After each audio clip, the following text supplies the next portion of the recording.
Alrighty.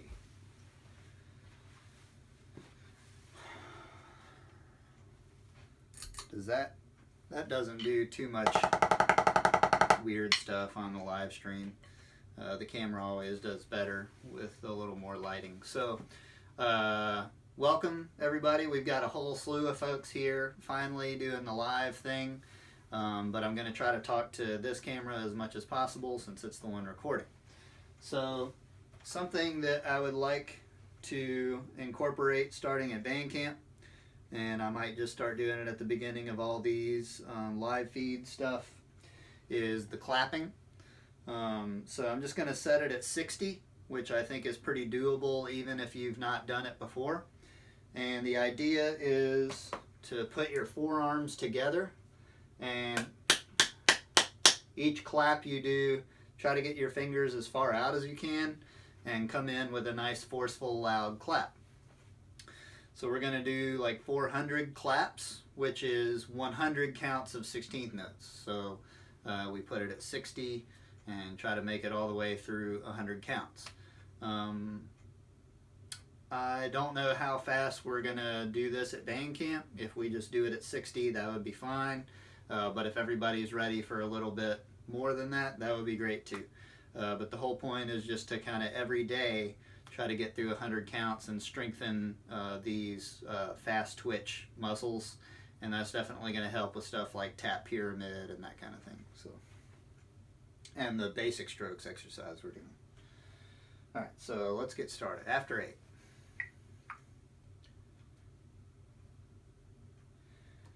I'm going to use this app thing that I've got. I don't like doing this to a metronome click.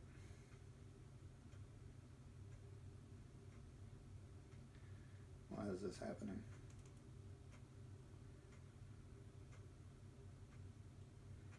Okay, there we go.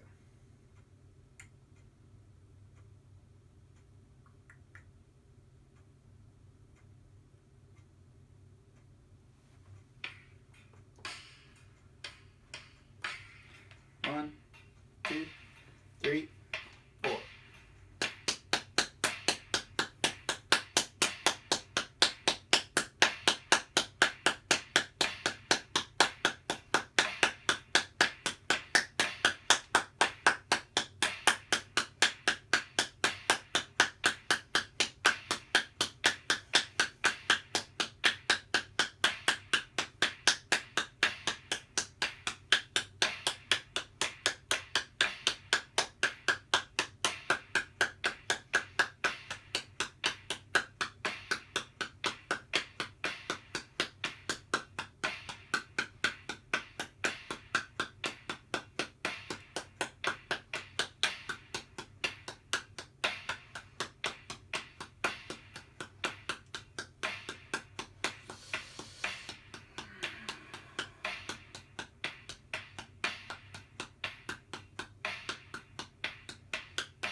Alrighty.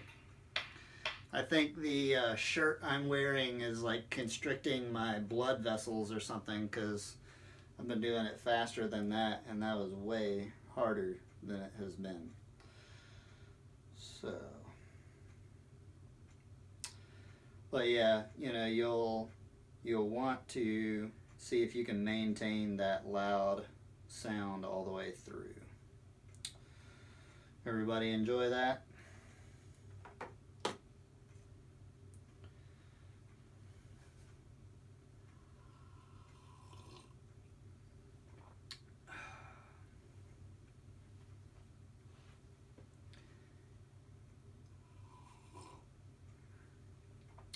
All right, stretch out a little bit.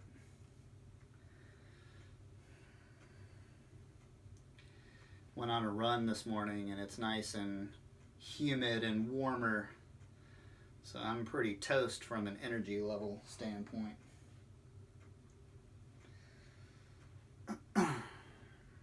But fortunately today, all we've got to go through is this cadence. It's pretty short. And we're actually dealing with music this time instead of just a repetitive series of patterns. So that's kind of fun.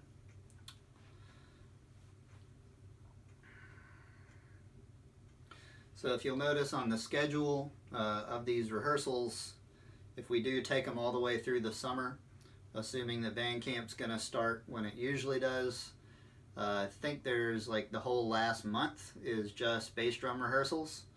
So that's to give you all a little bit more time to prepare yourselves to make the YouTube video submission. So that's you playing all of the prerequisite pieces, so all of the rudiment mix-ups at the specific tempos. So that should be done to a metronome, marking time, all that good stuff, trying to have a nice flow using the prescribed technique and all that good stuff.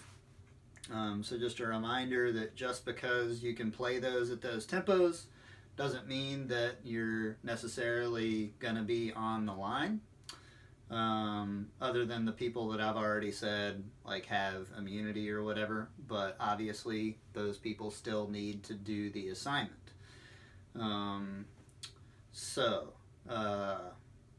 Yeah, if I'm seeing like everybody submits, everybody gets the tempos down, but somebody's standing out from a sound quality, a motion, a technique, whatever, a flow standpoint, you know, if they're just clearly standing out from the other people in their section, then they're probably not going to be with that section that year. But the win from that is that there's been so much preparation leading into that, you know, whoever that might be, if it ends up being anybody, will be way more prepared for the following year. So there's even a win in that scenario. So now that I've had a little bit of coffee, done our claps, a little bit of stretching in, let's just do a little 8/8/16, and you know, typical stuff, just trying to really make sure that we get the up-down transition where you're leading up on that full quarter note, and then the downstroke right after that. So up, down, right? The up-down transition. That's nice and solid. And for you tenor drummers, making sure that your hands aren't too far in, and that this isn't a straight line or as extreme an angle as the snare drum is. It should just be a slight stick angle happening in your hand. Snare drummers, aside from the up-down transition, thinking about playing in accordance with the tilt of the pad or the drum. So, you know, this idea, and noticing that there's space in between the beads up here, versus this idea. So we're not going for straight up and down, we're going for in accordance with the tilt. So what that doesn't mean is that you should try to come out like a bass drummer and play like sideways, but it also obviously doesn't mean to play straight up and down. So don't make too much or too shallow of an angle here. Let's just bump it up to a nice comfortable 100. Get some 8/8/16.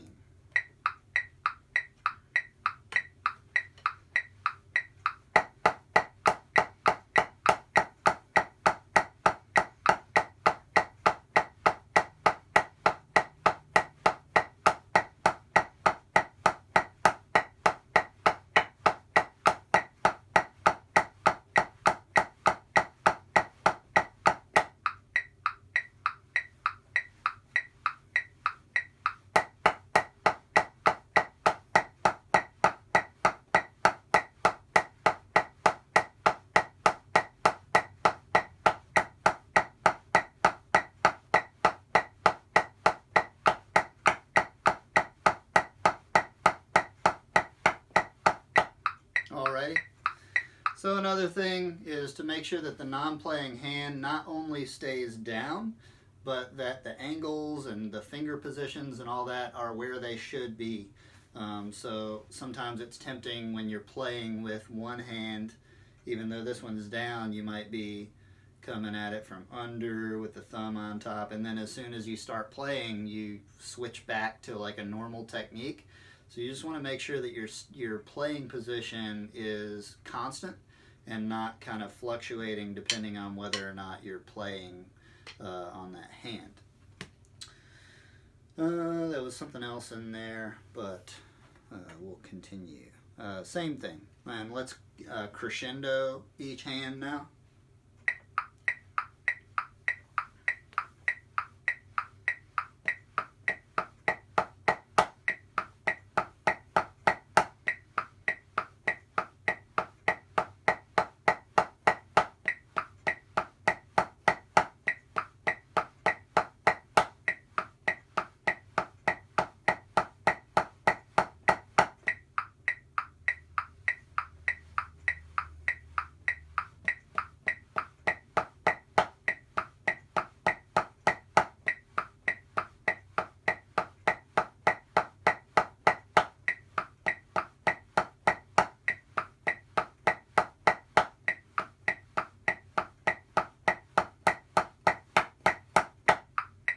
Decrescendo.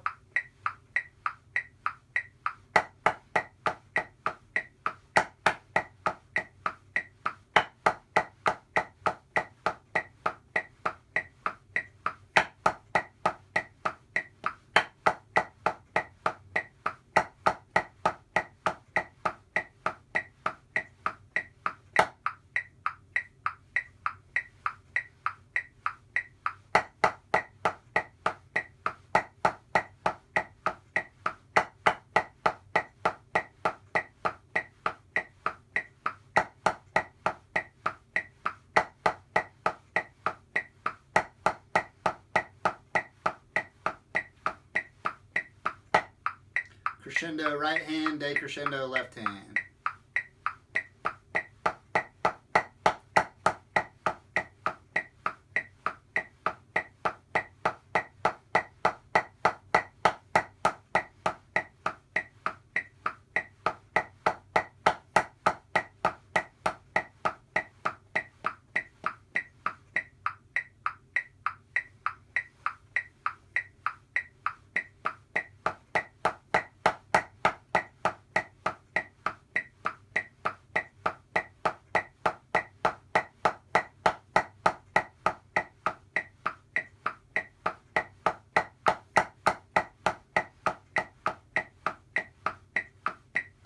Opposite of that.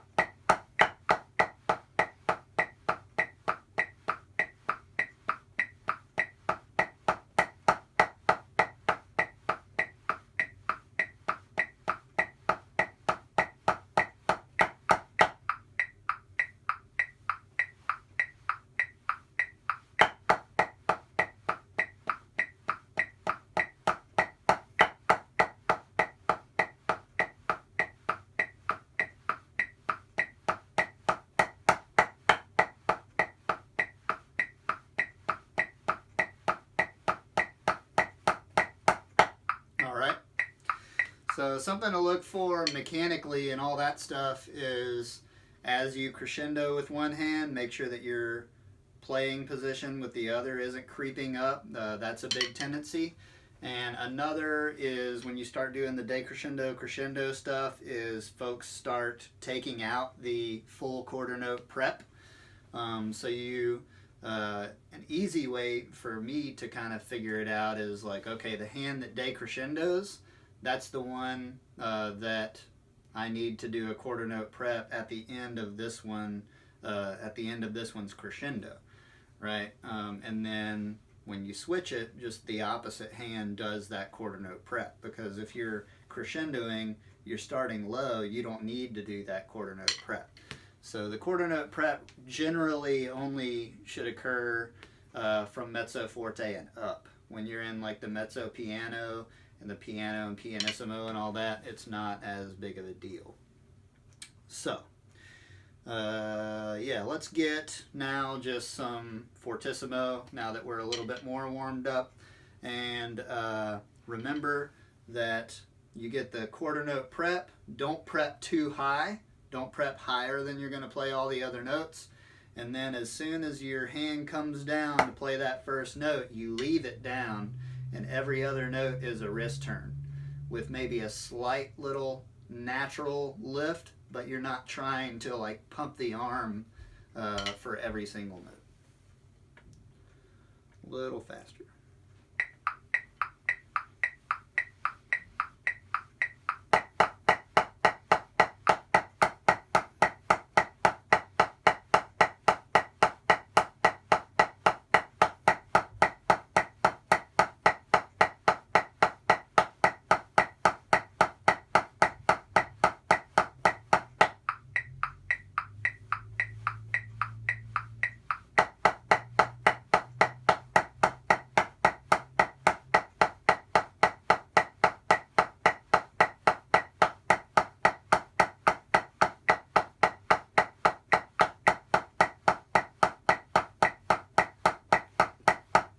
Gallop.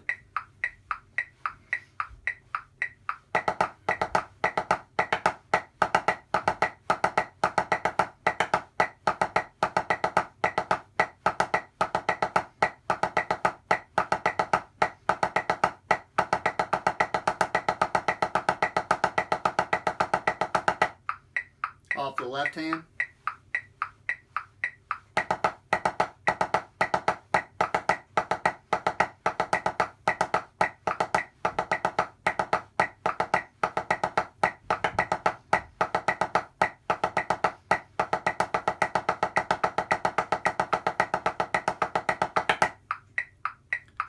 Last time, off the right. Cool. Alright, and another little shakeout.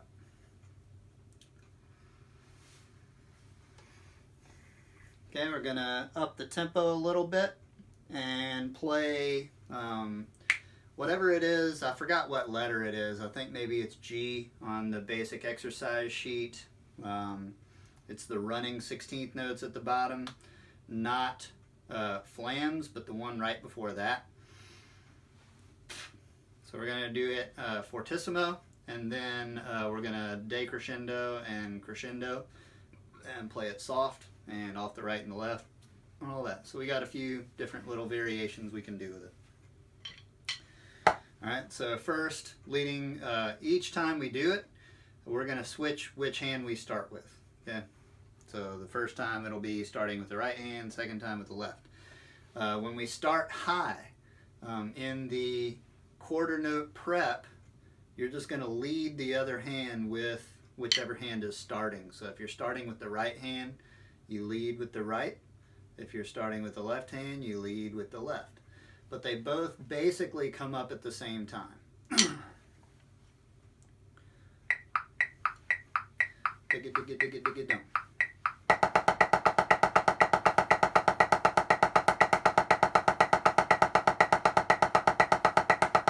Down. Left.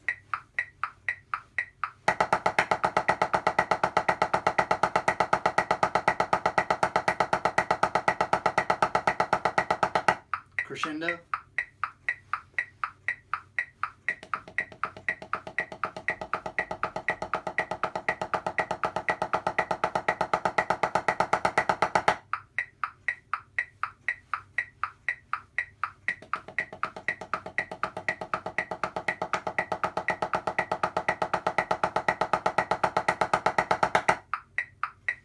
Decrescendo.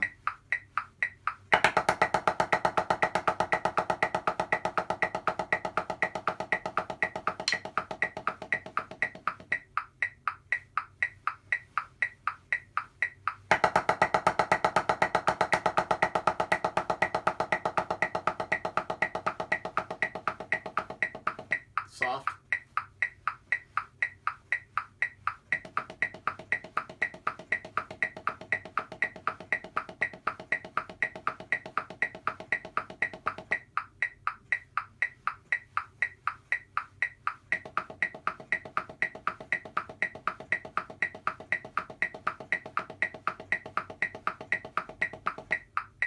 loud.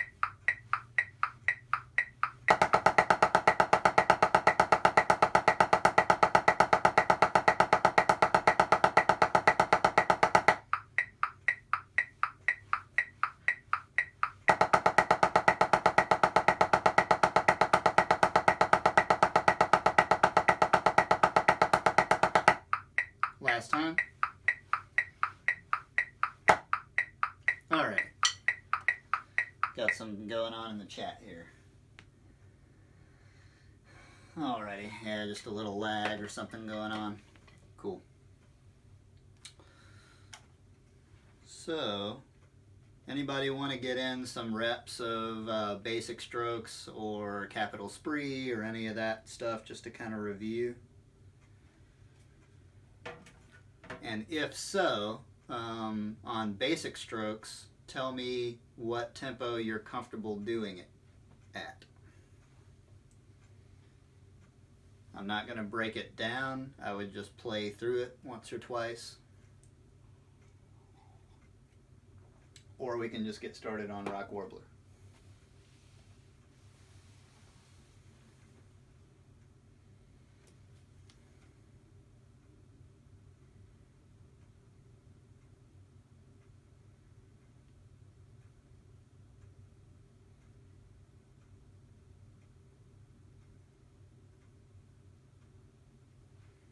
Something going on? You guys see me? Okay. Has it been messed up for a while, or is everybody good? Do I need to go back and do anything?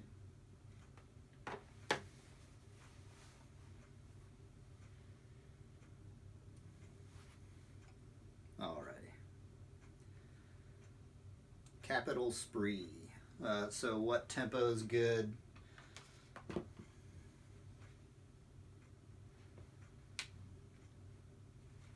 Set this up where I can see it a little better somewhere. Alrighty. What tempo for capital spree?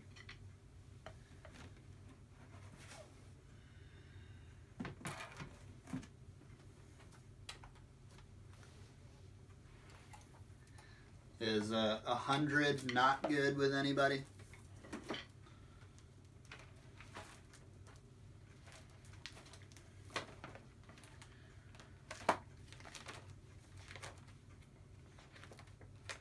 If I can find it. There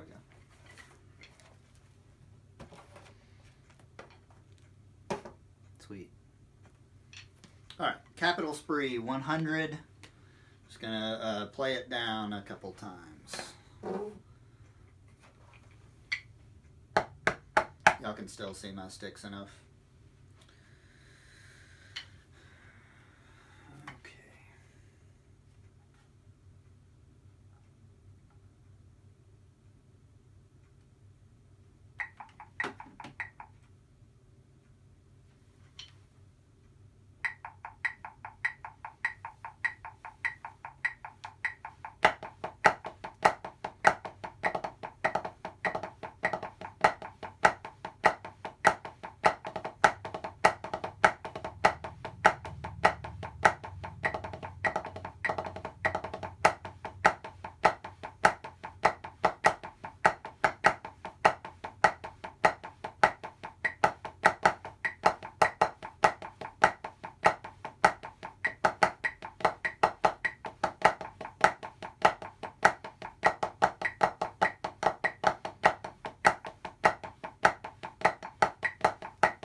last time.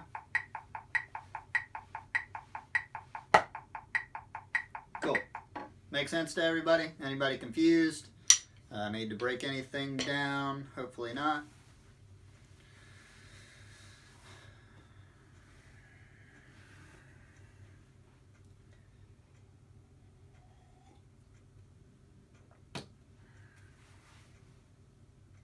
All right. So does anybody want to play through triplet diddle or basic strokes or anything?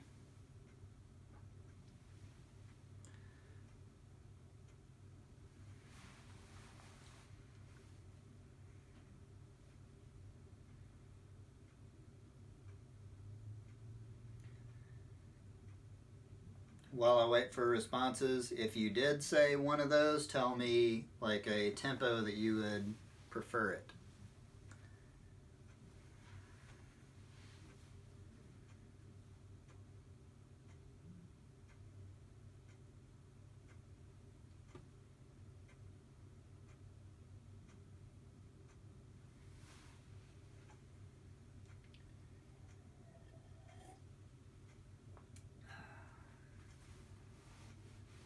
All right, so I'm not seeing anything from anybody. I'm assuming that means nobody wants to play through triplet diddle, etc., or basic strokes, or WSHS flams, not to be confused with flam mix-up.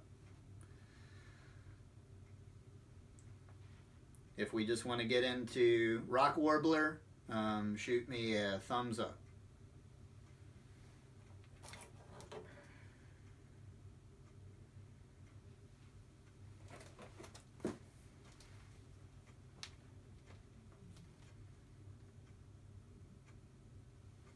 Okay, Jared's saying thumbs up.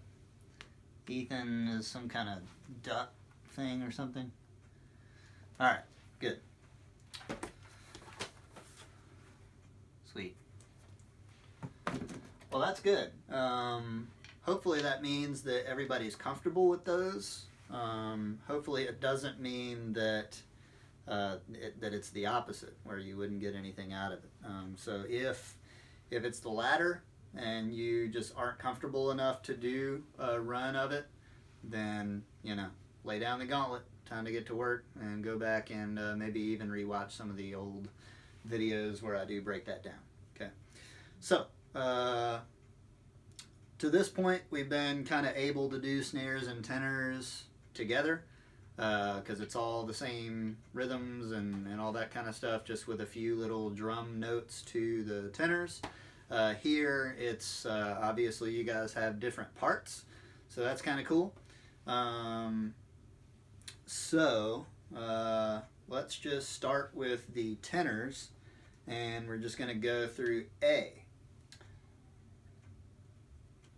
Okay, so I'm going to get my trusty flat pad out.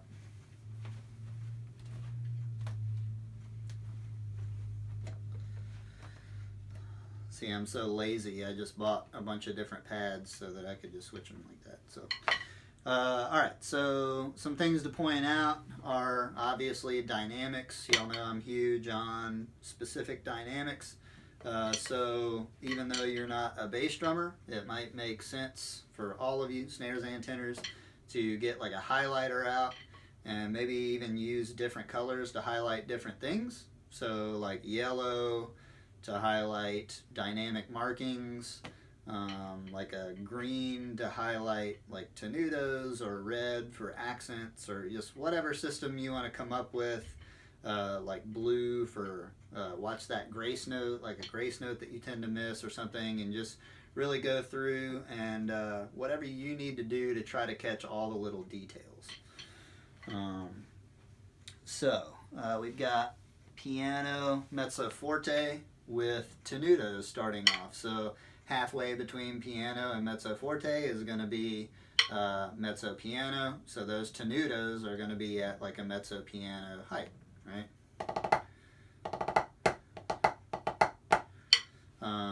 I'm used to playing this with flams where y'all have double stops because it was the snare part to middle school cadence that I played at my school. So you see the top where it says with excerpts from Marty Hurley's Number 10 and Scott Laborde's Oak Grove Middle School Cadence. So this first part is that the tenor part is an excerpt from that. Basically, the whole snare part is the snare part to Number 10 in E flat, but I did change some of the stickings in A. So anyway, so I kind of know these parts, but I'm also reading a little bit since I put this together in November or something and haven't really looked at it since. So let's look at A, tenor. And if you're a snare drummer and you're watching, feel free to just switch over to match or something and play along if you want.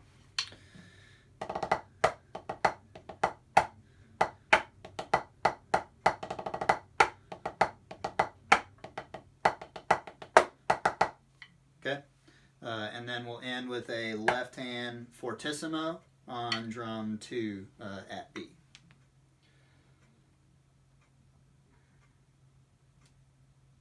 Drop it down to like 85 beats a minute. Maybe 80. All right. And I might end up playing this first part too loudly for this demonstration stuff. But definitely when we get together and play this in context, we want to adhere to the dynamics. But if you're just working out the mechanics and the stickings and all that kind of stuff, then, you know, pick and choose your battles. So A.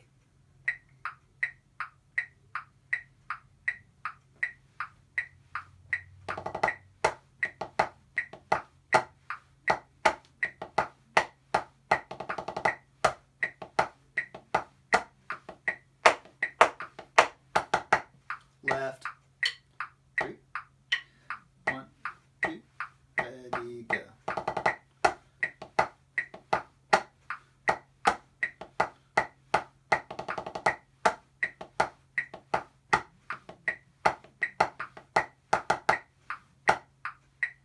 Three, 1, 2, 3.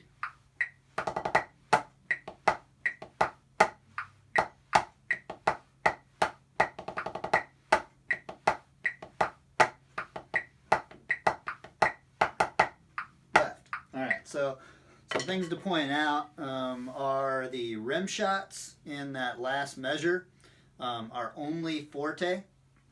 So just because they're rim shots doesn't mean you beat the ever-living snot out of them, okay? So it's just a forte stick height. If anything, think light hands. All we want is that texture. Boom, bak, bak, bak, boom, boom, boom, okay? And that should sound pretty cool when all the other parts are in with it, and if everybody else is playing at the dynamic they're supposed to. So the peak of that whole thing should be the very last note on B where y'all take over the melody. So right now the focus is kind of on the snare line in A. Alright, so they're playing all these flams and, you know, flamicus and yada yada. And the tenors are just kind of a supportive background to what's going on there, just to provide a little bit of like kind of tonal stuff, but mainly just to keep it interesting from a counterpoint standpoint. So I think that's good on A, not too challenging. Yeah, I don't think there's a whole lot to say. Any questions from any tenor drummers on that? Just like pretty soft, and then it bumps up in the last bar, and then really loud release at B.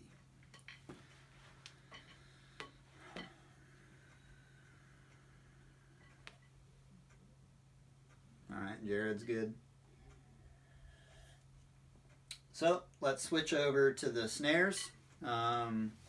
And I probably will make some mistakes because I know that I changed some of the parts, and I know this other cadence really well.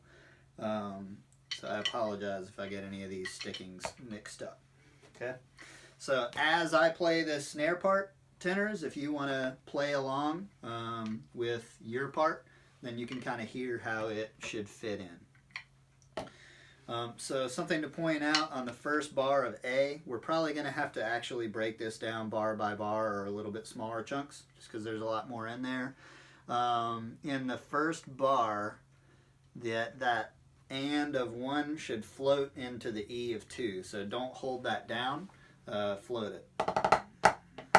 Right? Bring that up. And again, it's not a fortissimo that we're going for.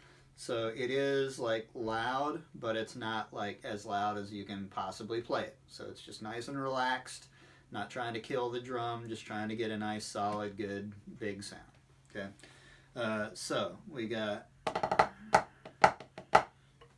so let's just play those first 2 counts. After 4. 1, 2, 3. 1, 2, 3. 1, 2, 3. Okay. Let's add the next 2 counts. So you've got 2 flam accents and a flam tap. So something to point out is the flam tap attack height is a tenuto. So we don't want to play these flams as the same height as the other flams. Okay, and then in the flam accused later on, the flam doesn't have an accent. So there's like 3 different dynamic levels of your flams in this section. So we'll just play the first bar of A snares and make sure that right flam tap doesn't start too high, and then the release on the next bar is also just a tenuto. After 4. 1, 2, 3.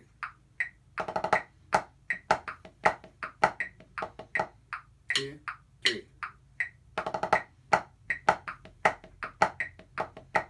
2, 3.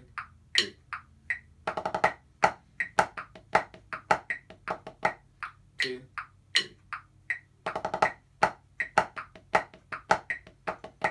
Cool. Starting on the next bar.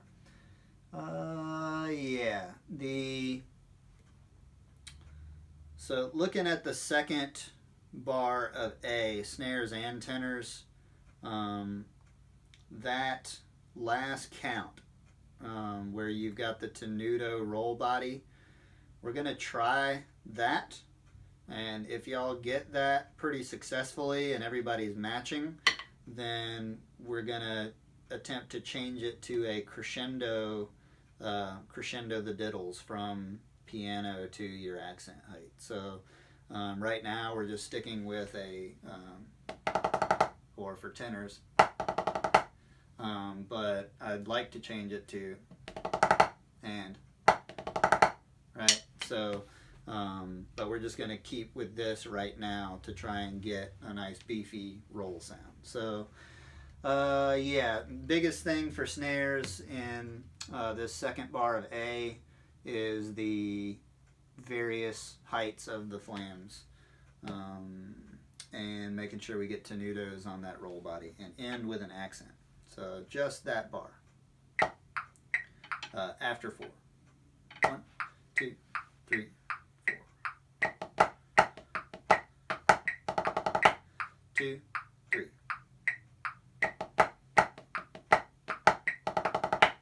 2, 3.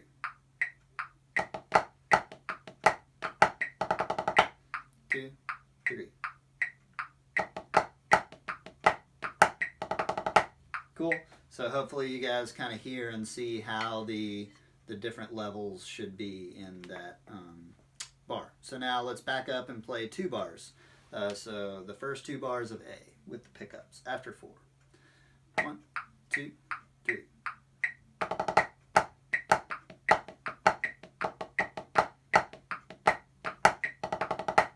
2, 3.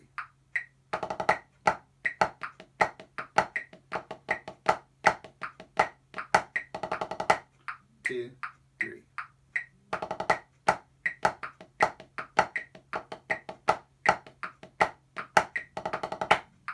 Sweet. So moving right along, this third bar of A.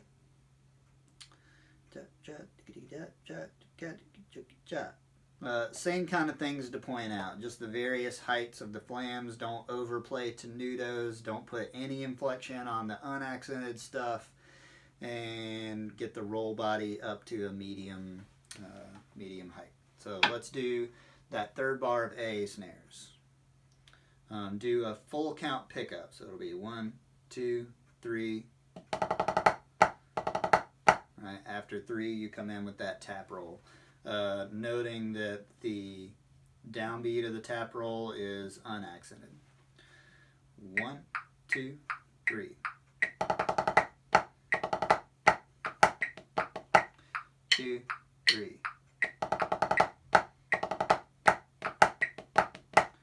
2, 3. 2, 3.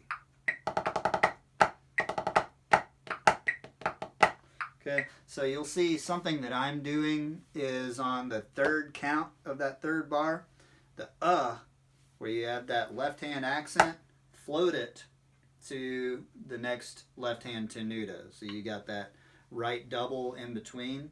So, right, just kind of pop off of that accent right into what we call at the old guard a half left. But it's basically just your medium tenuto height there that you're immediately just holding the stick at. So it's almost a full float, but not quite. Let's try it again. Playing the pickups just like we did. 1, 2, 3.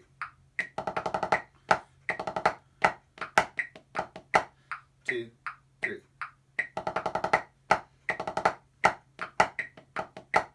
2, 3.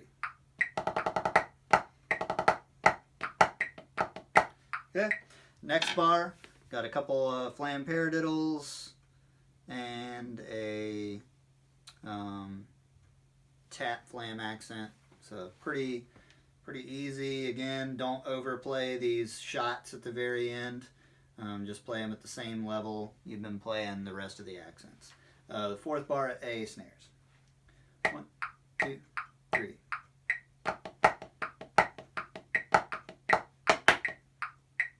3, 4. 2, 3.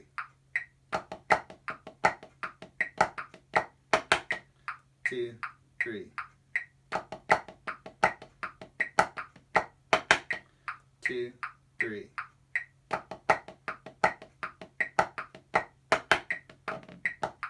Okay. In the original part, you would go to the halfway to the edge on B, but I think we're just going to keep it in the center. But just make sure you're nice and soft. Notice the release should be at pianissimo.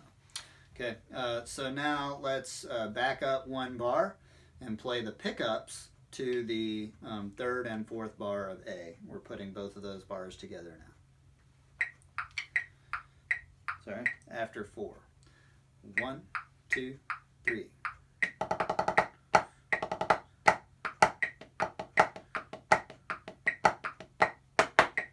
2, 3.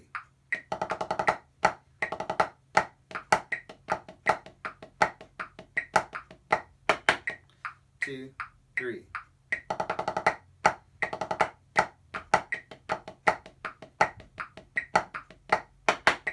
All right. Now let's try to play all of A. Okay. After 4. 1, 2, 3.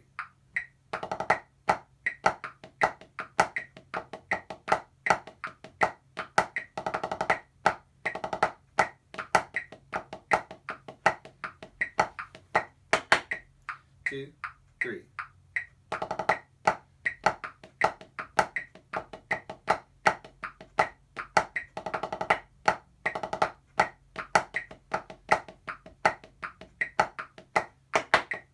Two, 3.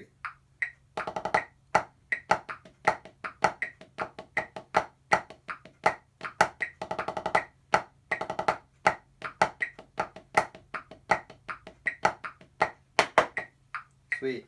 Any questions in that? I apologize if I'm going a little too fast for some of you. Hopefully most of you have already kind of looked through this. But I'm just trying to point out any like obvious float to this, watch for this detail kind of thing. Can I move on?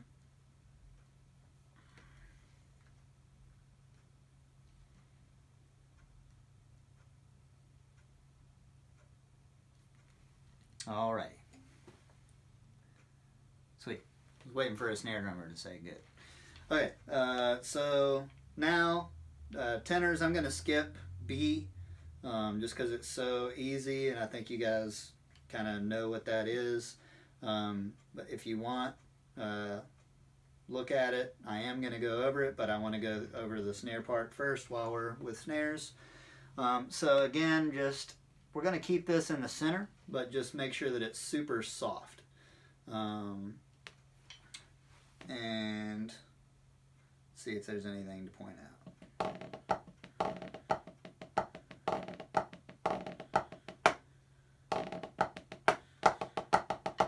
Yeah, that rim shot at the end of the line there, if you're looking at just the snare part, don't play that any louder than mezzo piano, so it's strictly a texture thing. You don't come up in dynamic until the next bar.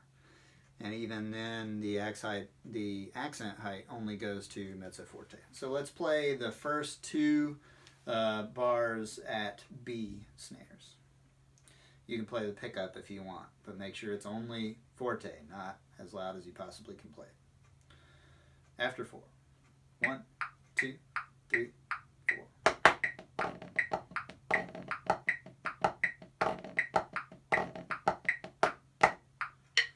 3. 1, 2, 3.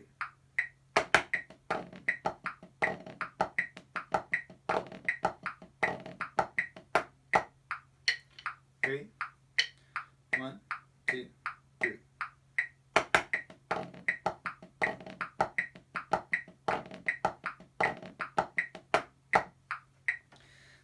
Something to look out for is just to make sure that you're not raising the grace note into that third bar of B. That's going to be really tempting coming off of that rim shot to play a big grace note. So please keep the left hand down for that. Okay, let's play. Okay, so the whole like accent, tenuto, nothing is just to kind of let you know, like I don't want you to try to muscle out these flam threes. You know, it's not that. It's just allow it to naturally decay. All right, so. So the unaccented notes in this measure might be a little bit higher than accent height. That's okay. I don't want you to try to literally control accent, tenuto, tap, whatever. I'm just trying to write it in a way that is apparent that I just kind of want a loosey, natural decay. So don't try to hold down after the flam or anything weird like that. Let's play just that next bar. Again, you can play that mezzo piano ping shot before the next hit. Something to note for snares, and I guess this can be quiz question 1, is unless otherwise defined, everything's going to be a ping this year. So we're going back to 2 years ago. We tried the whole, like, the standard is the shoulder shot, and in theory that works really well, but I think it just kind of created too much gawkiness on the field. So let's just say rim shot, if you see it, and this applies to tenors as well, it's a ping shot. It's not a shoulder shot or a gawk shot.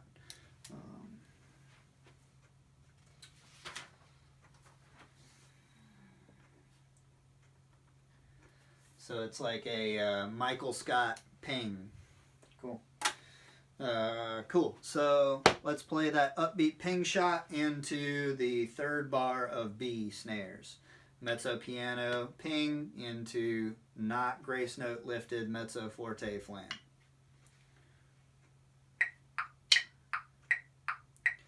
One, 2, 3.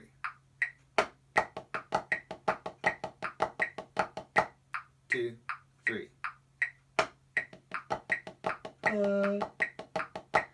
2, 3.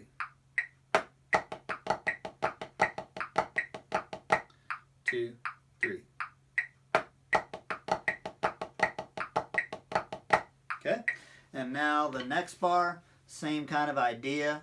but instead of flam 3s, we've got these Swiss triplets. The difference is, texturally, when you do see a tap in this bar, it should be an actual tap. So as you're playing the left hand Swiss triplets, keep the right tap down. There's no reason to lift that note. So let's just play that bar.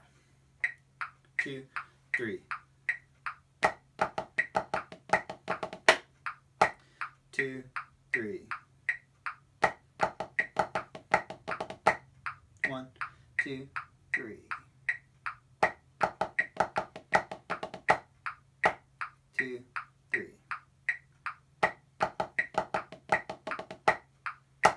Okay, and something that I'm not doing is floating. I should be floating that last quarter because we're going from mezzo forte to fortissimo, right? So we should be releasing at C at a full fortissimo, noting that this is the first fortissimo in the piece.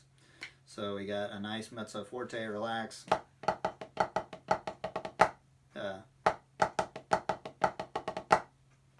Alright, and then a big note right there. So let's try to incorporate that. 2, 3.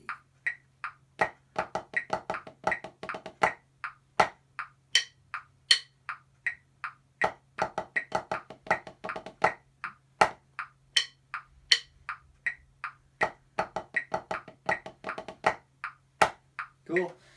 So now let's do the last 2 bars of B after 4. Upbeat ping shot, mezzo piano. 1, 2, 3.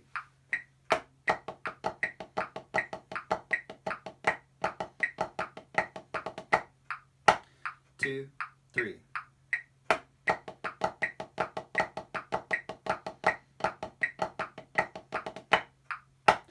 Two, three.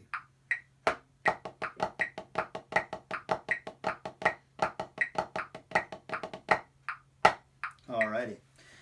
Moving right along, let's play all of B.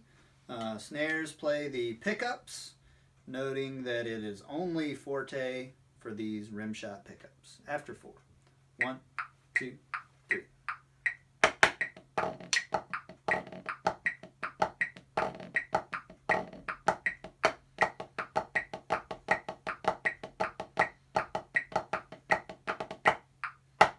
2, 3.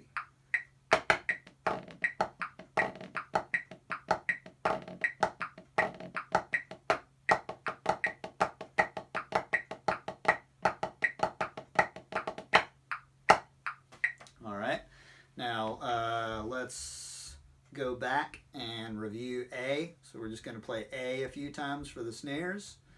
Then I'm going to cover B for the tenors very quickly, and then we're all going to try to play through A and B. So going back, reviewing A for snares, we're just going to run this 3 times. 1, 2, 3.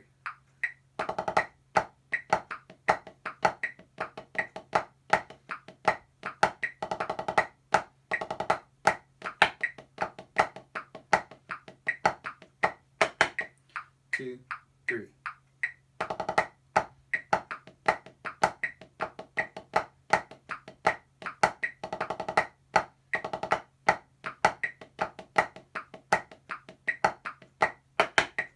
Two, three.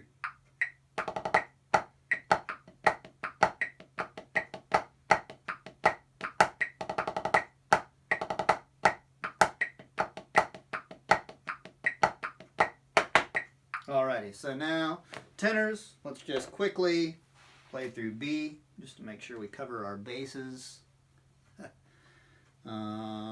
So B.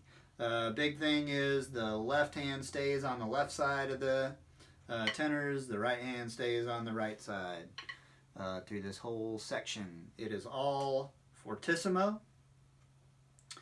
and anytime that it's alternating, I want you to hold down the hands, so I don't want you dun dun dun dun dun dun dun dun dun dun, but bum bum bum bum bum bum bum. So only rebound the notes of continuous notes on one hand. And as soon as that hand's done playing, hold it down.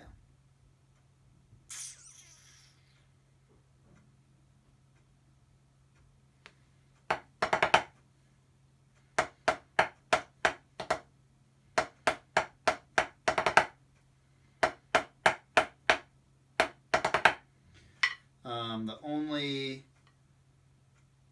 exception to that will be that left hand before the 16th note triplet in the last bar of B. That left, you can float into the next left that's in the middle of that triplet. Everything else, hold down the non-playing hand. After 4, all of B for tenors. 1, 2, 3, 4.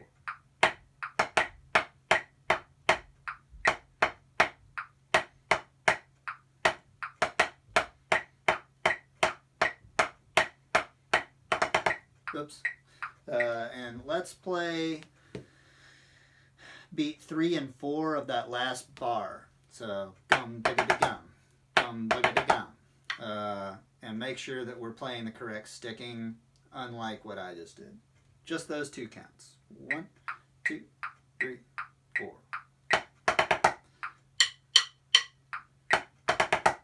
Float that left.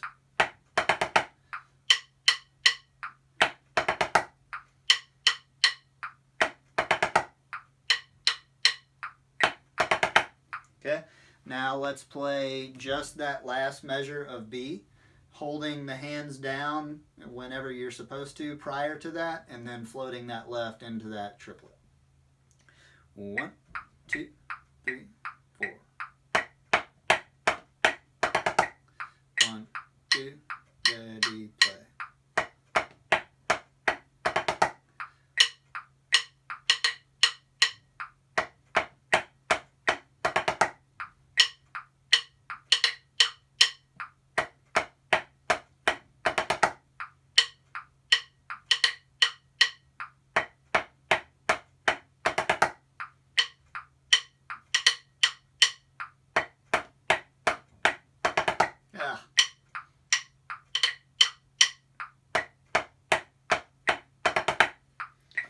All right, Jared, do you or Andy want to contend that we should hold that left down before the triplet?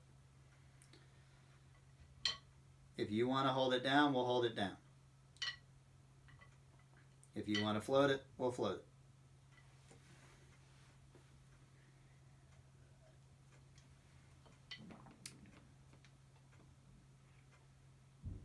it. Bueller.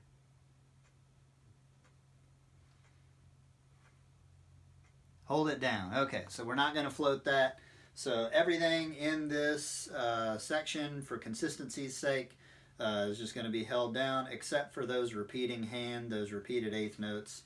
We'll hold down that last left and then re-attack for the 16th note triplet. Okay, let's play all of B tenors, snares. Let's get ready to play A and B. 1, 2, ready, play.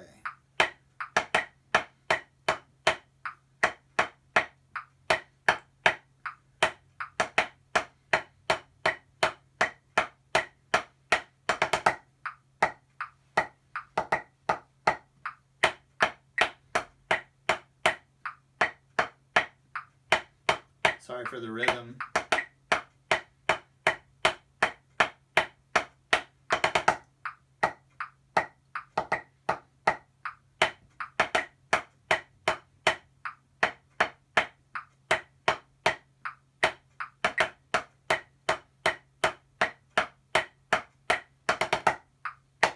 All right, in this section, we're not necessarily going to think about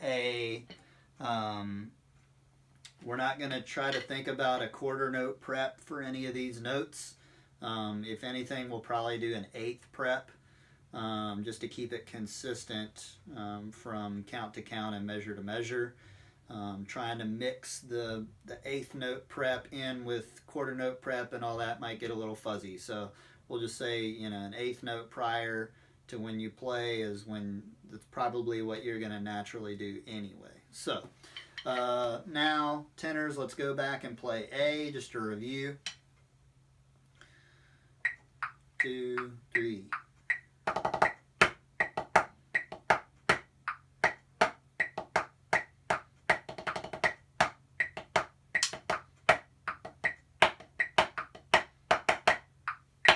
And then really loud on that left. So what I want you to do is boom, bop. That is a full quarter prep into the left of B. So use that release, the right hand release on drum 4. Keep that right hand down, but as you start to go over from drum 4 to drum 2 and the right hand to drum 3, you'll bring the left up to get a nice fortissimo at the downbeat of B. So, so the left hand should float right off of that right hand release the bar prior. So let's do A again, releasing on B, trying to incorporate that quarter note lift into the downbeat of B. 2, 3. Nice and soft.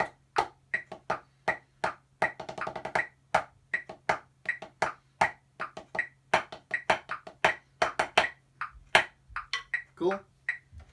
All right, let's everybody play A and B. Since I just did that with the tenors, I am going to play the snare part to help them review. All right, A and B together, then we'll take a quick break, and then we'll run the rest of this. After 4, A and B. 1, 2, 3.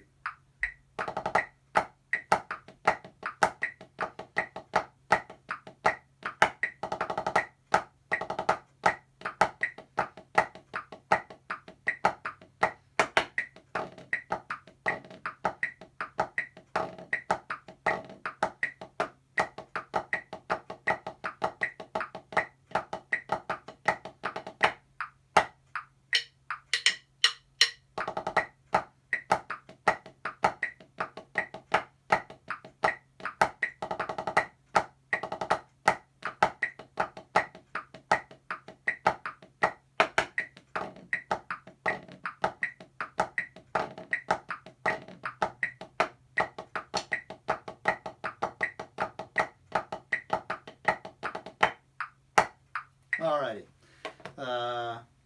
Something that I will point out is in B, for the snares, there should be a slight arm raise for those buzz accents, but not really an arm raise for the left hand accent. So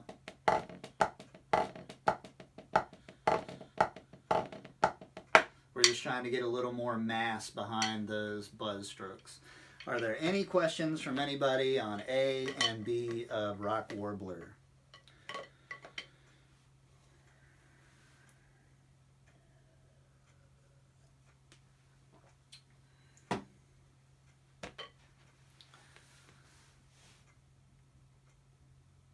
Okay, I'm not seeing anything.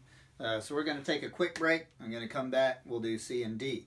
However, before you break, the next quiz answer is going to be that the left hand in the tenor part of B, in that last bar, the left is controlled down before the 16th note triplet.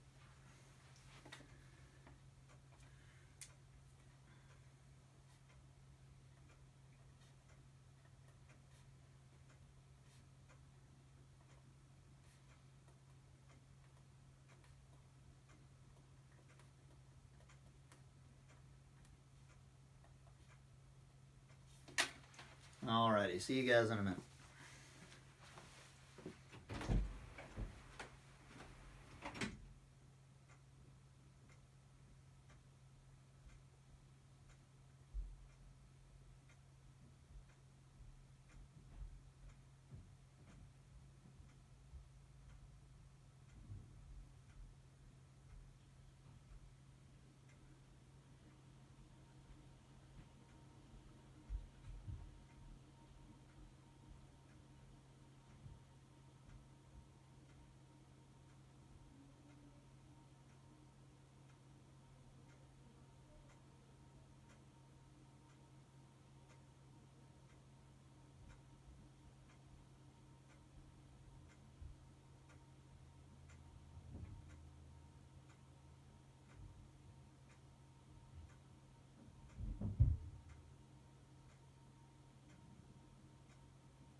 Alrighty, let's make sure the camera's still on. Good, still rolling. Everybody still with me?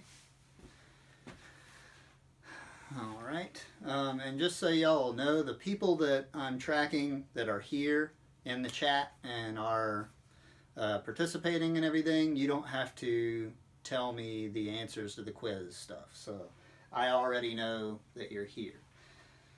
So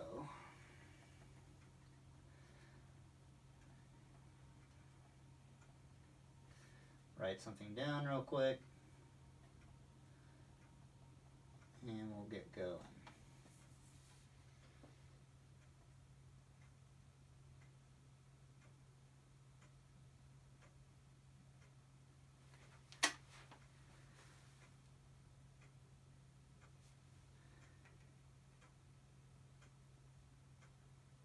All right, Andy, you still with us?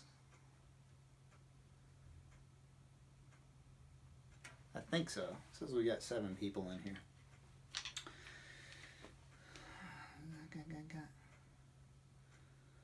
Alrighty.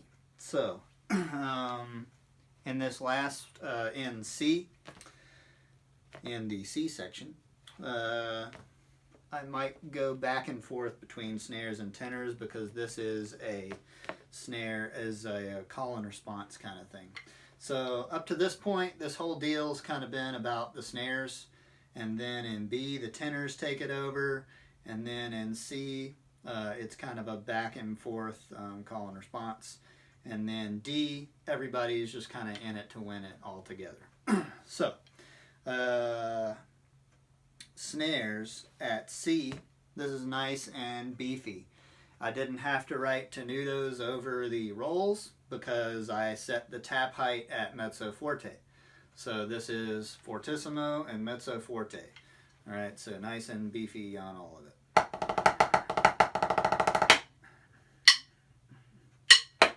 All right, you will rebound off of that ping into the 3rd bar of C.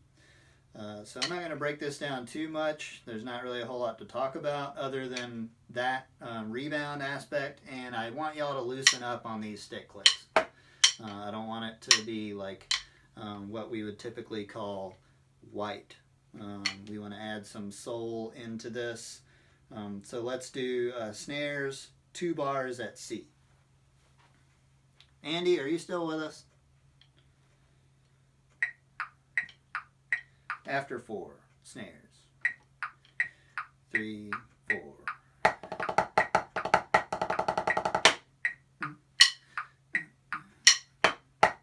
2, 3, 4.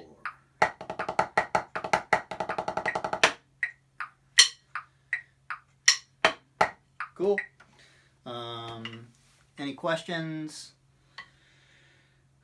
Tenors, same thing. I want you guys loose on these stick clicks.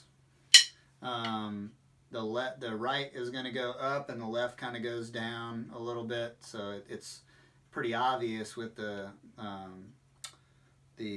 traditional grip, but not as obvious. I just don't want somebody stick clicking left-handed and other people clicking right-handed, so we'll just make sure the right hand goes up, the left hand goes down a little bit in these stick clicks.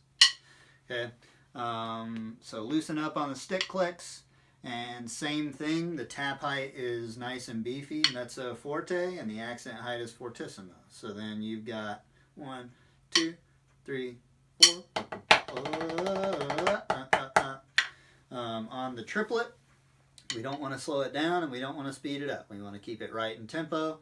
It might feel good to do like a Metallica triplet or something, but we're not going to do that. So again, ping shots on the shots there on drum 1, and it should just note that the voicing starts on drum 4.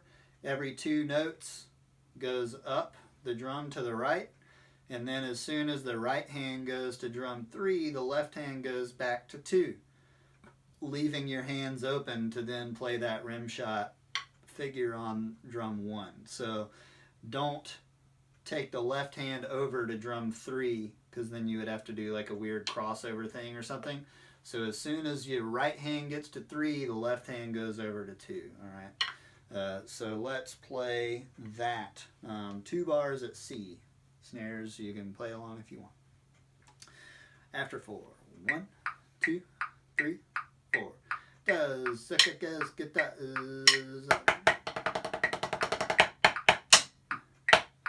right, but no downbeat. So and then so on the next downbeat, you would start your motion to do the next stick click. All right, so let's play that again. After 4, 1, 2, 3, 4.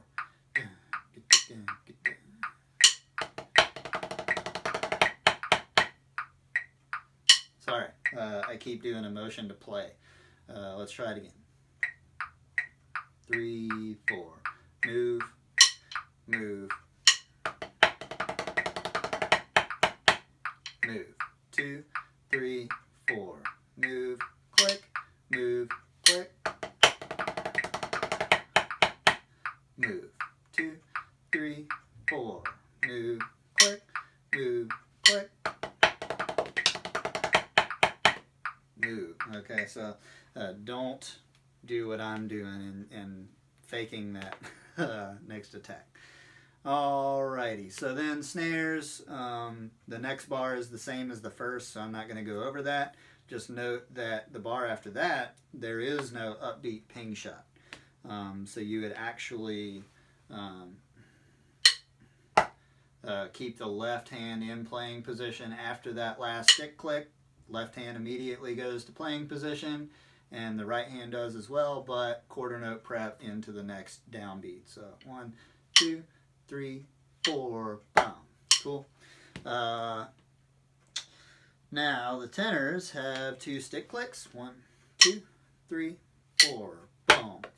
Okay, so you're going to come off of that stick click. 1, 2, 3, 4, boom. So immediately start the lift after the stick click. So you got a, don't do a crossover on that double, just nice and open. And then you've got, these are called hertas, H-E-R-T-A is a herta. So H-E-R-T-A-S are hertas, plural. And that's just the herta. So that's the next quiz answer is those figures. The tenor figures in bar 14 of Rock Warbler are hertas.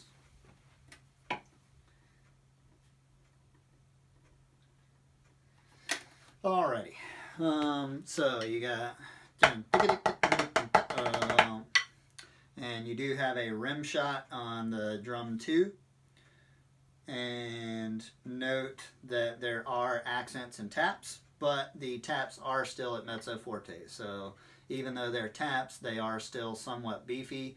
Just don't play it all at fortissimo. Okay, so 1, 2, 3, 4, boom. And then a nice big release on count 4, floating into D. So let's try those 2 bars. The 2 bars just before D tenors. After 4, 1, 2, 3, 4. Move, click, move, click. 2, 3, 4.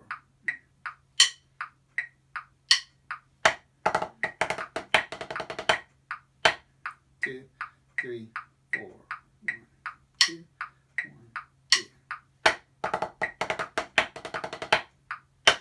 2, 3, 4.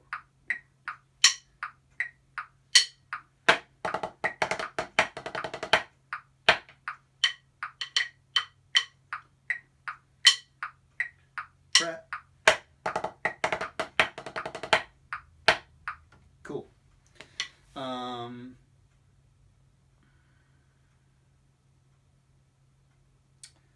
For the hertas, let's bring the dynamic up to forte. So you can put tenutos on those because a tenuto would mean halfway between tap and accent height. So halfway between mezzo forte and fortissimo is forte. So you can either just mark forte on those hertas or you can put tenutos over them.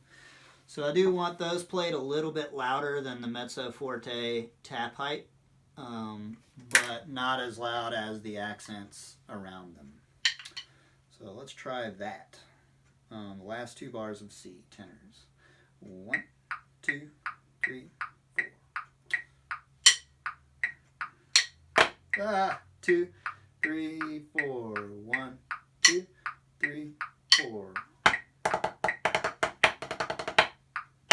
Cool. So that little change. C. Now let's play all of C. I'll play it with the tenors a couple times, and then I'll switch over to the snare part. C. 1, 2, 3, 4. 1, 2, 3, 4.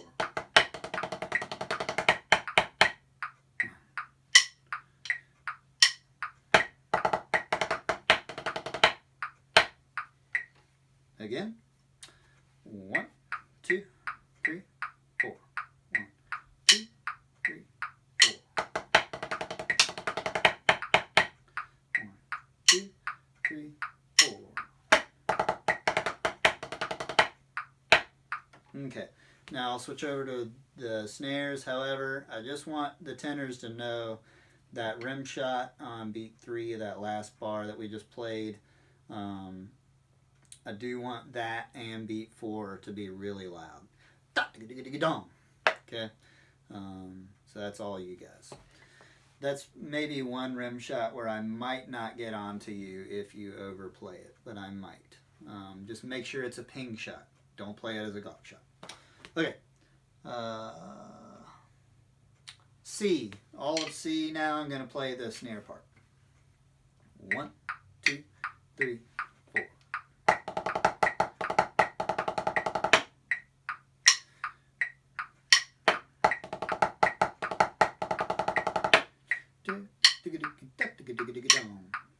Yep, and snares just come off of that stick click into D. All right, all of C again. 1, 2, 3, 4.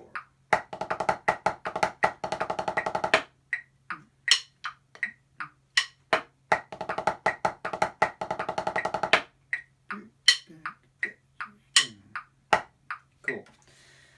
So let's try to go from the beginning, A through C. I'll do it snares twice, tenors twice. 1, 2, 3, 4.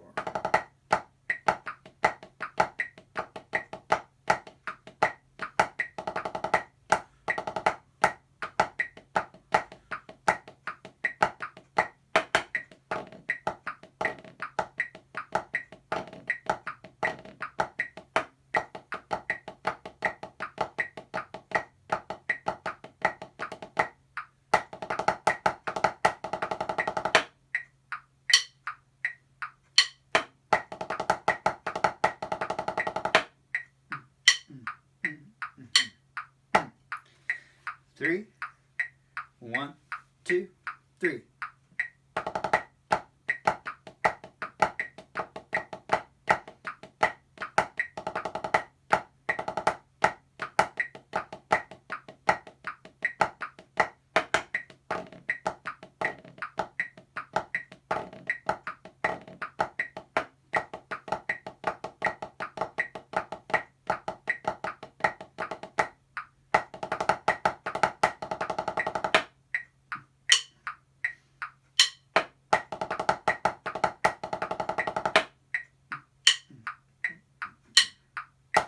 Okay. Now twice for the tenors. 1, 2, 3.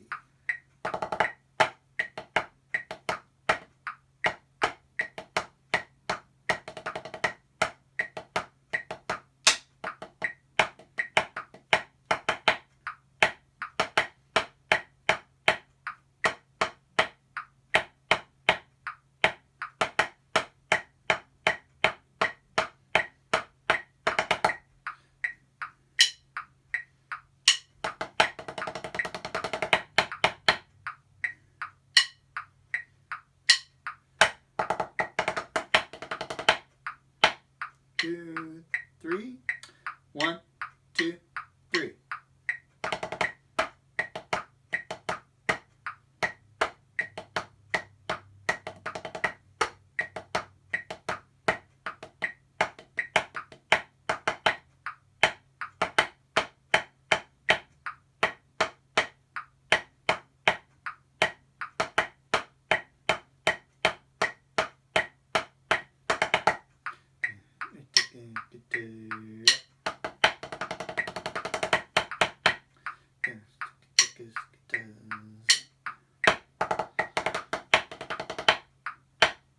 Alrighty. Something that I may have the tenors do in the second bar of C is to crescendo that roll from tap height to accent height. But let's keep it down for now. I just want you to know that might, we might put that in when we all meet in person. I want to hear it in context with the other parts. Okay, so D. Looks like you guys are basically playing the same thing. There are a couple of differences in the first and third bar here, but basically just be really careful about the difference of the tap height when the dynamic changes. So yeah, let's play the first bar of D. Tenors, click, bomb. Again, you're going to come off of that stick click into the next downbeat with a little right hand prep there. And yeah, there's no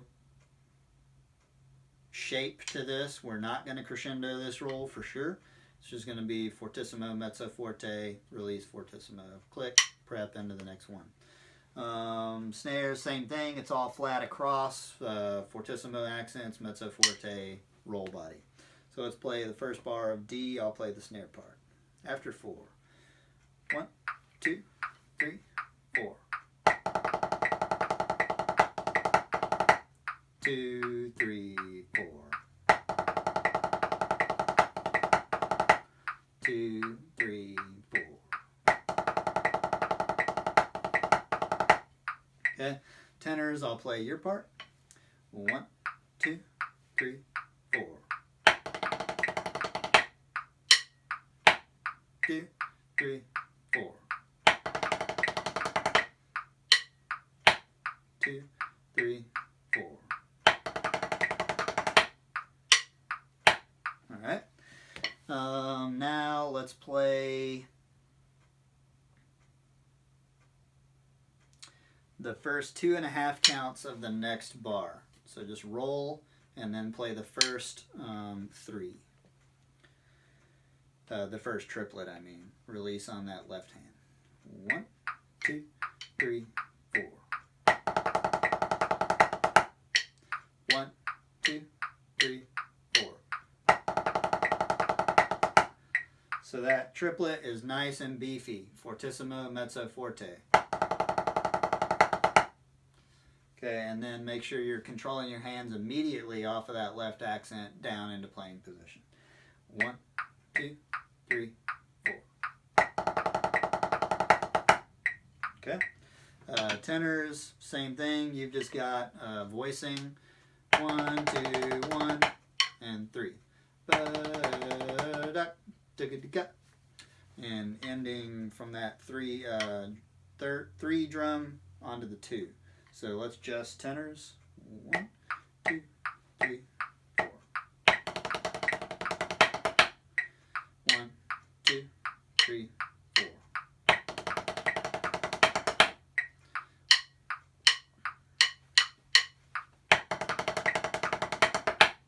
All right. Now let's go. Well, you'll hear 1, 2. Okay, so you 1, 2. 1, 2, 3. Okay. Slow this down a little bit. So everybody play this. Tenors, your voicing is just 2, 1, and then down the drum. Okay, ending fortissimo. So you're 1, 2, 3. 3. 1, 2, 3. 2, 3. 1, 2, 3. 3. 1, 2, 3. All right, so you'll notice your accent right there where we just started is only forte. So you got a nice beefy fortissimo, mezzo forte, triplet right before that, and then your release is like halfway between those, immediately controlling the tap height down to piano. So now let's try that whole bar with the attention to detail on all those dynamics. 1, 2, 3, 4.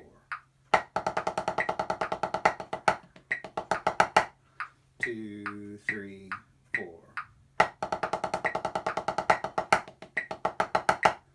2, 3, 4.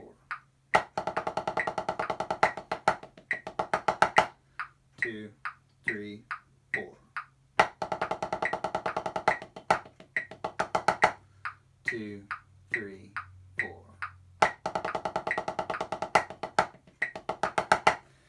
And it might be a lot to think about right now as far as only doing forte on that left accent and all that stuff, but I promise you, once we speed this up, it's written so that you will be more successful. If you try to really slam that left at a full fortissimo, I think it's going to create some dirt from player to player because of just individual skill level and ability to be able to whip that out that fast. So at this tempo, it feels really weird to have to control and think about all that, but it should help you flow much better as a section when it speeds up. So now the next bar is the same as the first bar of D, so we're not going to go over that. But for snares on the last measure, we've got one of these backstick things. Okay, don't know what to say about that, but if you're new to it, or if you were slow or having trouble last year, i.e. like basically everybody, then you'll just want to try to work at coming off of these backsticks and getting a full accent and not being slow. So it might be good for you over the summer when you are just watching TV. If you do anything that's just mindless drumming, that might be a good one. That over and over again. And it doesn't have to be that fast. You can do it slow, and eventually your comfort level will increase. Watch TV just doing this. And then after a while you might realize it's really faster. So that's all I have to say about that for the snares. For tenors, I didn't write, but when you go over to these left-hand drum 3s and your right hand is on 1, that should be a left crossover. So the left goes over the right hand. So buzz, does, da, buzz, da, closer, crossover, ba-boom.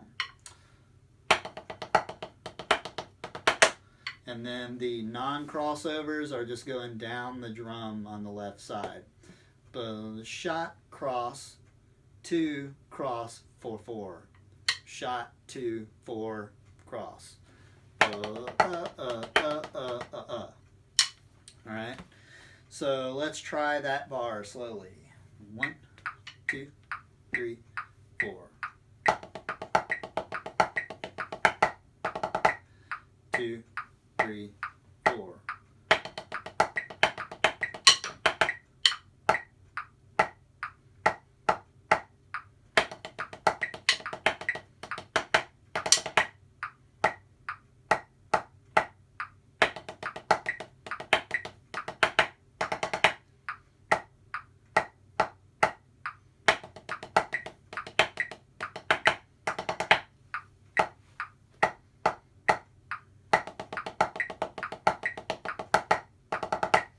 So I made it so that visually, as the tenors have a crossover, the snares have a backstick. So that's the next answer to the quiz question, is visually what's going on in the last bar for the snares and tenors. In Rock Warbler is the left backsticks are happening at the same time as the crossovers.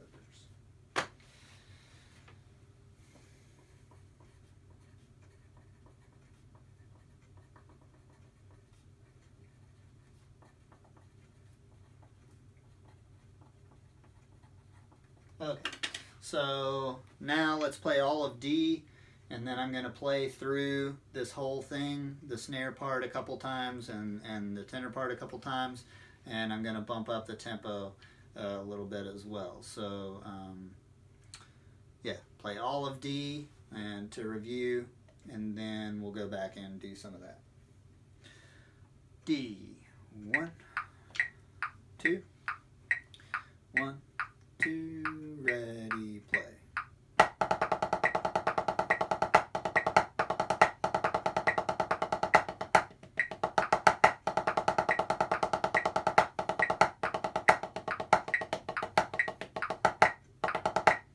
Two, three, four.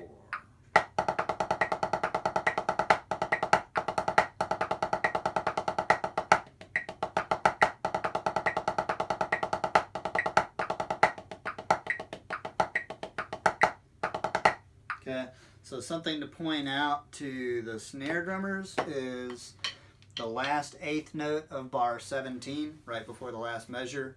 Do not slur any of those rolls. It should go immediately from a square diddle to a totally open thing in the last bar. So don't like morph that last 5-stroke roll into the sextuplets. Just keep it totally duple. Now I'll play the tenor part. D, 1, 2, 3, 4.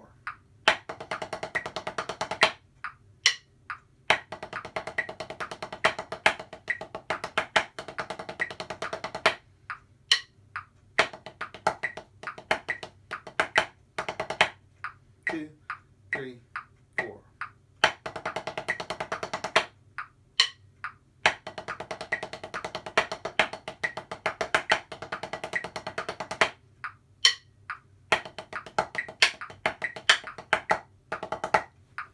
Alrighty, so now I'm going to play the whole thing at 70 snare part, whole thing at 70 tenor part, whole thing at 80 snare part, whole thing at 80 tenor part, 90, 100, and then maybe up to 110. So I'm not going to do any more breaking down. So if you already have like all this for sure figured out and everything, then you can bounce. Andy, I asked for your response a couple of times throughout, and I didn't hear from you. So make sure and give me the answers, but I think everybody else has been pretty responsive. Can you guys just let me know that you're still here if you're watching?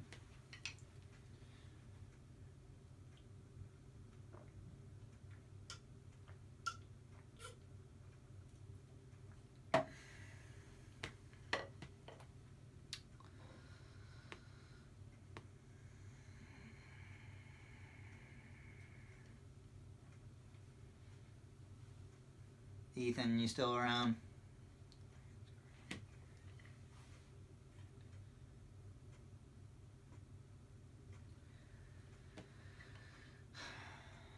Ethan? Okay. So, yeah, Andy, just make sure and still give me those answers. Okay. So, snare part at 70. 2, 3.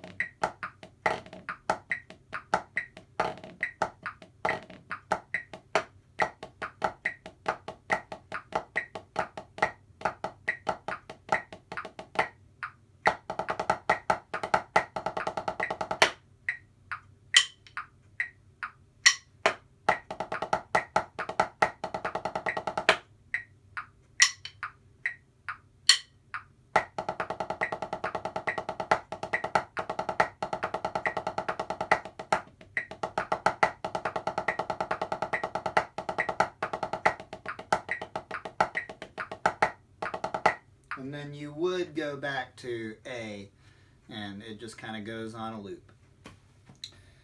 Okay, actually I'm just going to stick with the snare part so that if people have to come back to the video and watch it to do these different tempos, they're not having to wait in between. So tenors, you'll be able to just go to the end and note that timestamp, and then it'll just be all the tenor videos. Here we go. Snare part at 80. 1, 2, 3.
$105.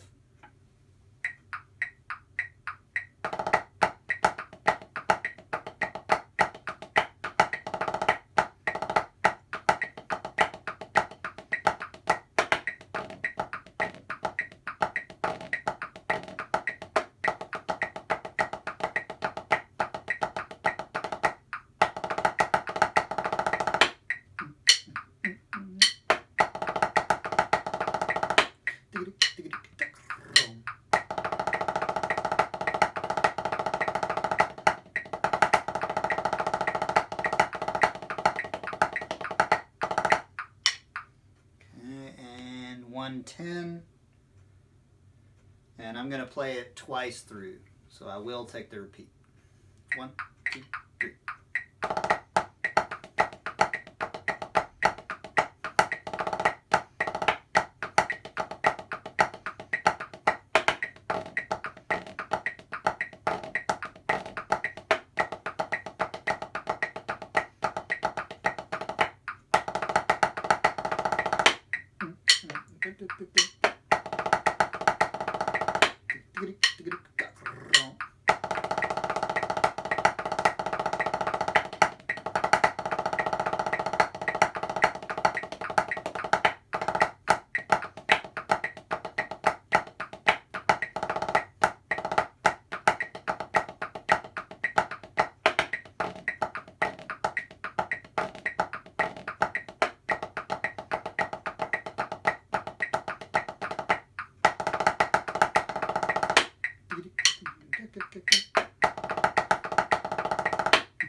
Sweet.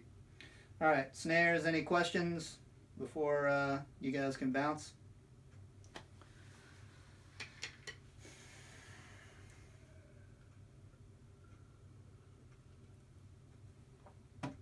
And And if you want, you can stick around and play it along to the tenor part.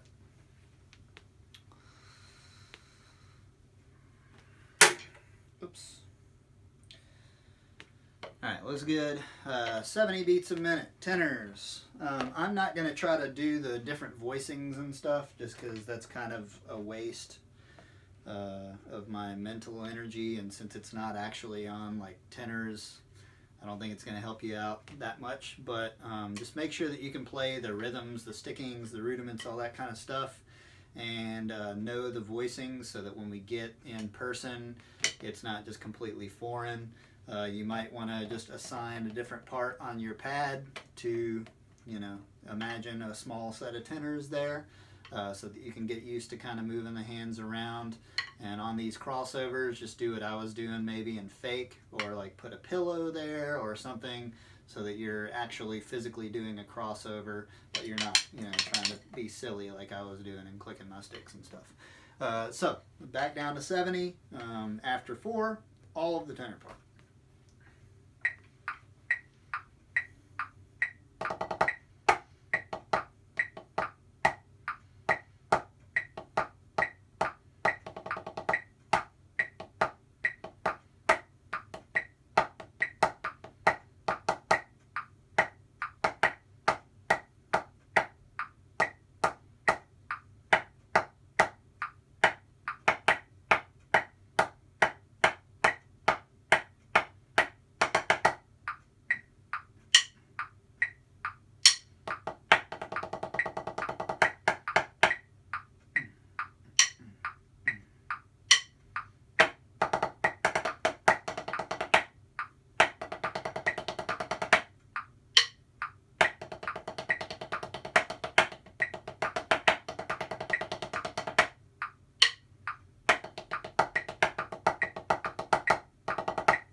And I know I'm not doing a good job of floating that left hand into the downbeat of B, so I apologize. 1, 2, 3. Soft.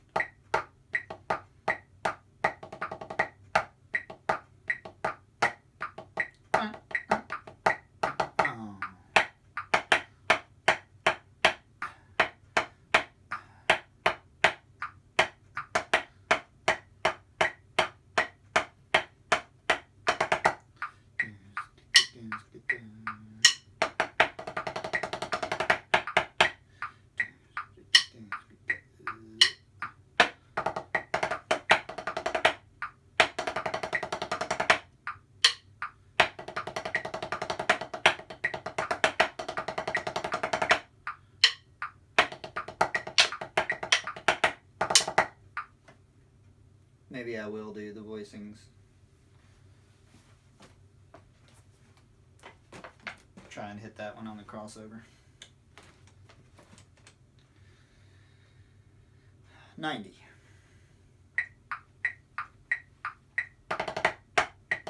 Soft, sorry.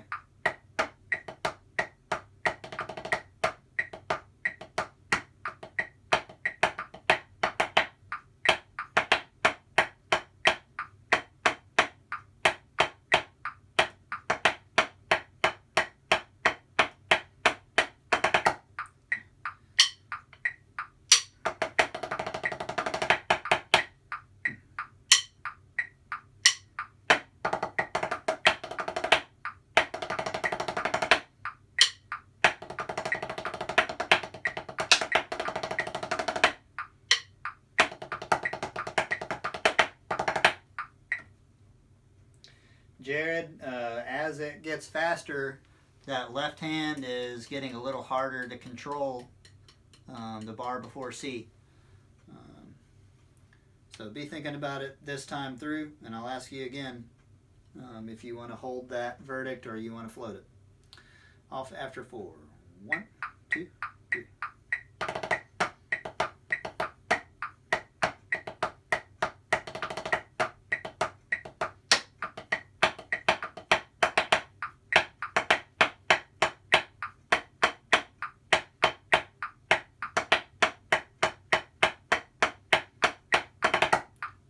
Get the You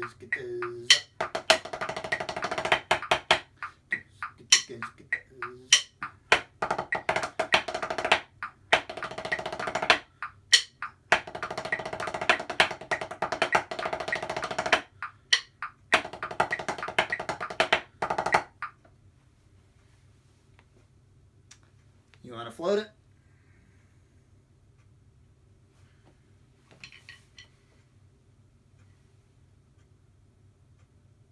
All right, yeah, let's float it. But if you're still watching, then the answer to 2, we'll leave it. Actually, we'll change it. So 2A is left is held down, and 2B is float.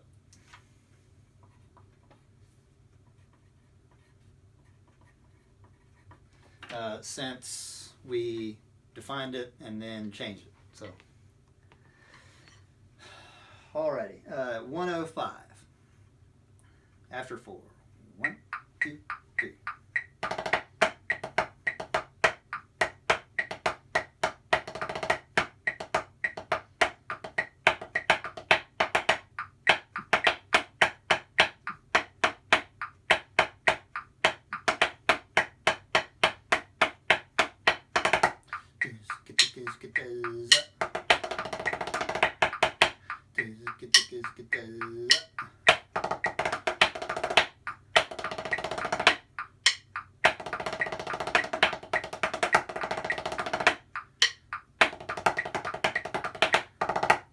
Yeah, man, y'all's bar 16 is going to be really weird. The second half of that bar is going to be hard, doing that dynamic change and getting the voice. Your hands are moving around a lot, and we're trying to control the taps down in the last beat and a half on drum 1 and 2. Then it crescendos going down, which should be easy. But watch those drum 1 and 2 voicings and make sure that you're really trying to get the taps down. That's going to be hard. There's nothing easy about that, and I shouldn't try to disguise it any other way. So just work hard at it, and you'll do well, I'm sure. Okay, 110. So I am going to take the repeat this time. Another note on B is wait until you prep to move your hand over to the next drum. So don't try to do one of these like say bar 9 where you've got those 4 consecutive left hands. Leave the drum over 3. Well, that's a bad example because it was over 3 before. But yeah, just leave your hand over whatever drum until you prep to play, and that's when you're going to move. So don't try to do any like preliminary moving to other drums. Anyway, all of it, tenors, 110, taking the repeat. After 4. 1, 2, 3.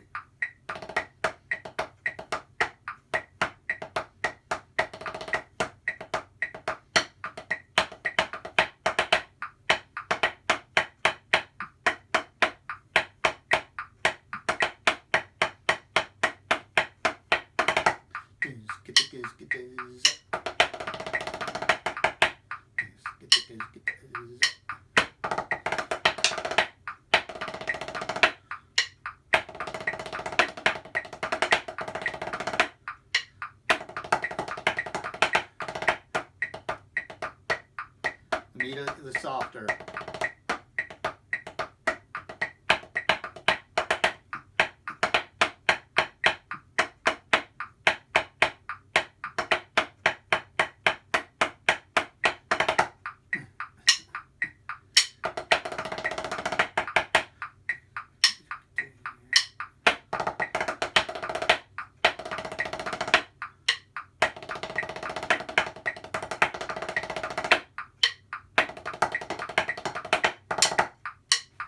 Sweet. And then on the repeat, let's put a... actually, let's just say at A and the pickups to A are going to be your dynamic will be piano / forte. So you'll match the snares with their volume on the first 5-stroke roll, and then the second 8th note of A is when you switch to piano / mezzo forte. So you'll have an aggressive lead in.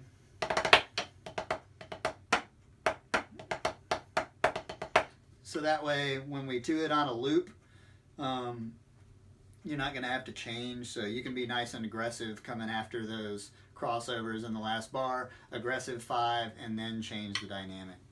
Everybody good on that?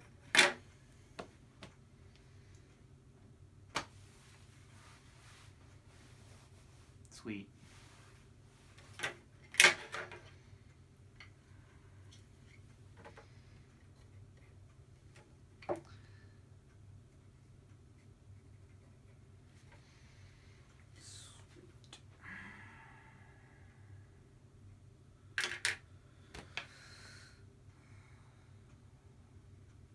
We have any other? Yeah, Lance.